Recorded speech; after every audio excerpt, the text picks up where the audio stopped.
Rude behaviour इस chapter का title. अभिनव के जाने के बाद अदिति थोड़ी देर बाहर ही खड़ी रहती है।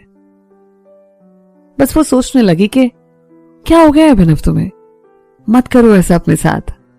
उसकी आंखों से आंसू बह पड़ते हैं पर वो खुद को संभालती है और फिर एयरपोर्ट पर लाउंज में जाकर आदित्य का इंतजार करने लग जाती है।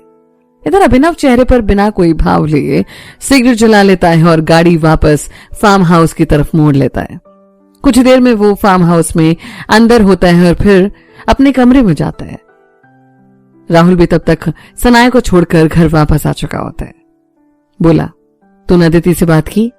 अभिनव, क्या बात करनी थी उससे? राहुल, मतलब नहीं की ना? अभिनव बोला, देख अभी भी अगर मेरी बातें ना तुझे मजाक लग रही है तो मैं कुछ नहीं कर सकता, पर सच्चाई ये है कि मेरा कोई रिश्ता अब अदिति से नहीं है। राहुल, पर? अभिनव बोला, ब्रो हम लेट हो रहे हैं, चलते हैं। अभिनव फिर एक बार बात अधूरी छोड़ देता है। राहुल, तेरी आदतें है ना, अजीब है यार, तू पछताएगा अभी, अभी भी वक्त है, संभल जा, कुछ नहीं बिगड़ा, मत कर सब कुछ बर्बाद मेरे भाई। दोनों फिर अपना सामान पैक करते हैं और फिर सुमित और नैना के सभी परिवार वालों से मिलकर स्टेशन के लिए रवाना हो जाते हैं। पूरे ही रास्ते दोनों के बीच खामोशी पसरी रहती है और दोनों स्टेशन पहुंचते हैं। वहां पहुंच के दोनों ही अपनी अपनी सीट पर जाकर सो जाते हैं। इधर आदित्य लाउंज में बैठी आदित्य का इंतजार कर रही थी और थोड़ी देर बाद ही आदित्य आता है। आदित्य जाकर उसके गले लग जाती है। आदित्य बोला, कैसी है मेरी परी, ठीक है ना तू? और ये चेहरा उतरा हुआ क्यों है? आदित्य, वो भैया सोई नहीं ना ठीक से इसलिए। आदित्य बोला, अच्छा मेरी बात सुन ध्यान से, मेरी एक मीटिंग है यहाँ पर तो हम चलते हैं। तू थकी हुई भी है तो होटल में रेस्ट कर लेना और देर रात की फ्लाइट है तो सुबह पहुंच जाएंगे गांव। आदित्य, पर भैया। आदित्य, प्लीज मान जा। आदित्य बोली, ठीक है आप ऐसे करोगे तो मानना ही पड़ेगा ना। दोनों फिर बाहर आते हैं और आदित्य टैक्सी वाले को होटल ले चलने को कहता है। होटल पहुंचकर अदिति चेंज करके सो जाती है तो वहीं आदित्य अपनी मीटिंग्स में बिजी हो जाता है। शाम के वक्त राघोपुर में वीर बोला, राजीव साक्षी और दीदी को बुला लेना। राजीव, हाँ यार, जब से तू आया है ना किसी से कोई बात ही नहीं की और ना ही उन्हें बताया। वीर, चल फोन लगा ले उन्हें। राजीव फिर कॉन्फ्रेंस वीडियो कॉल पर साक्षी, पीहू और रजनी दीदी को जोड़ता है। राजीव, अच्छा तीनों पहले शांत हो जाइए और ये बताइए कि गांव कब आ रहे हैं? तीनों ही मना कर देते हैं कि कुछ दिनों बाद आएंगे। राजीव, सोच लीजिए आप लोगों का ही नुकसान होगा। पीहू, क्या मामा आप भी ना पहेलियां बुझा रहे हैं, बोलिए ना क्या बात है। राजीव, चलो तीनों आंखें बंद करो। साक्षी, क्या हुआ भैया? राजीव, आप लोग सवाल जवाब बहुत करते हो, करो अपनी आंखें बंद। रजनी, कर लो वरना ये मानेगा नहीं। और तीनों फिर अपनी आंखें बंद करते हैं। राजीव फिर स्क्रीन वीर की तरफ कर देता है। राजीव, अब अपनी आंखें खोल लीजिए। तीनों अपनी आंखें खोलती हैं और सामने वीर का हंसता हुआ चेहरा पाती हैं। तीनों को तो पहले यकीन ही नहीं होता। रजनी, वीर? वीर, हाँ दीदी मैं। साक्षी, भैया।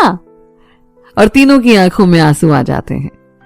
वीर जिसकी खुद की आंखें भर आई थी बोला, आप लोग प्लीज चुप हो जाइए। रजनी, कब आया? और हमारी याद नहीं आई ना तुझे इतने सालों में। वीर, आपसे मुझसे दूर थे कहां, हमेशा मेरे दिल के करीब ही थे। साक्षी, ऐसे भी कोई रूठता है क्या भैया?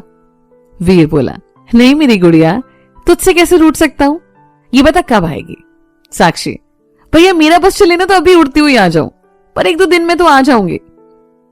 वीर, ठीक है इंतजार रहेगा और तू भी कुछ बोलेगी पीहू? पीहू, ना मैं तो आपसे बहुत नाराज हूं, इतना गुस्सा हो गए थे आप। वीर, चल तू आजा, फिर जितनी लड़ाई करनी है ना कर लेना। रजनी बोली, जल्दी आएंगे हम वीर, अब तो बस तुझसे मिलने के लिए बेताब है। वीर, जल्दी आइए आप सब। रजनी बोली, श्रुति कहां पर है?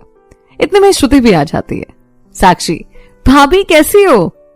श्रुति, साक्षी तो पहले रोना बंद कर, और अब तो हम आ गए हैं ना तो फिर ये रोना क्यों? साक्षी, ठीक है आपकी बात मान ली, कैसे हो आप? श्रुति, ठीक हूं, आप सब कैसे हैं?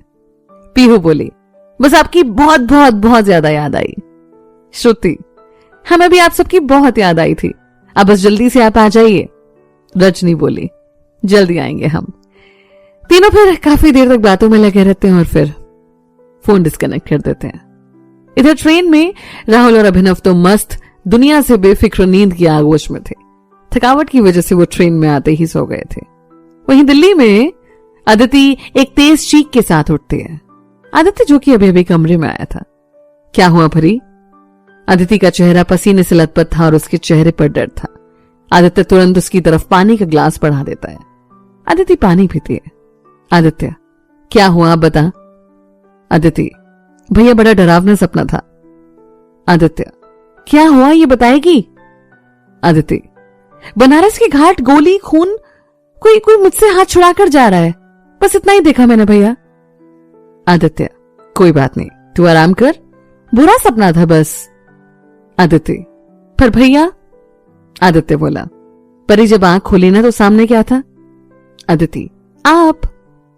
तो बाकी सब एक बुरा सपना था अदिति, बस भूल जा। अदिति बस मुस्कुराकर आदित्य के गले लग जाती है। आदित्य बोला, अच्छा एक बात पूछूं तुझसे? अदिति, हाँ भैया पूछे। आदित्य, तेरी आंखें बता रही हैं कि जैसे तू कुछ छुपा रही है और किसी दर्द से गुजर रही है। आदित्य आंखें चुराते हुए बोले, नहीं तो भैया ऐसी कोई बात नहीं है। आदित्य, तो मेरी आंखें क्यों चुरा रही है? बोल क्या बात है, क्या पता कुछ मदद कर दूं। अदिति, भैया मैं जब बनारस आई तो मुझे एक लड़के से प्यार हो गया। आदित्य, और ये बात अब बता रही है, तेरी शादी की बात करूं क्या पापा से? अदिति, आप सुनिए तो सही पूरी बात। आदित्य, अच्छा ठीक है बोल। आदित्य बोली, सब सही चल रहा था भैया, सच कह रही हूं, उसने कॉलेज के उन 2 सालों को बहुत ही यादगार बना दिया। उसके बाद मैं वापस अमेरिका आ गई और फिर बात ना हो पाने की वजह से हमारे बीच चीजें बिगड़ती चली गई और हम दोनों अलग हो गए। आदित्य, क्या तू उससे अभी भी प्यार करती है? आदित्य, हाँ भैया बहुत प्यार करती हूँ। आदित्य, और वो, क्या वो भी तुझसे बहुत प्यार करता है? आदित्य, हाँ भैया, पर गुस्से की वजह से सब बर्बाद करने पर तुला है। आदित्य, चल ठीक है, पहले गांव चलते हैं, फिर ये वादा रहा तुझसे कि तेरा भाई तेरी मदद करेगा, और ऐसे कैसे मेरी बहन का दिल कोई तोड़ देगा? आदित्य, जी भैया। आदित्य बोला, अब तो खुश हो जा, ऐसे उदास बिल्कुल अच्छी नहीं लगती। मैं खुश हूं भैया, आदित्य बोली। आदित्य फिर मुस्कुरा देती है और दोनों फिर डिनर ऑर्डर करते हैं। डिनर के बाद दोनों एयरपोर्ट के लिए निकल जाते हैं। वहां से सारी फॉर्मेलिटीज पूरी करने के बाद दोनों निकल पड़ते हैं अपने गांव के लिए।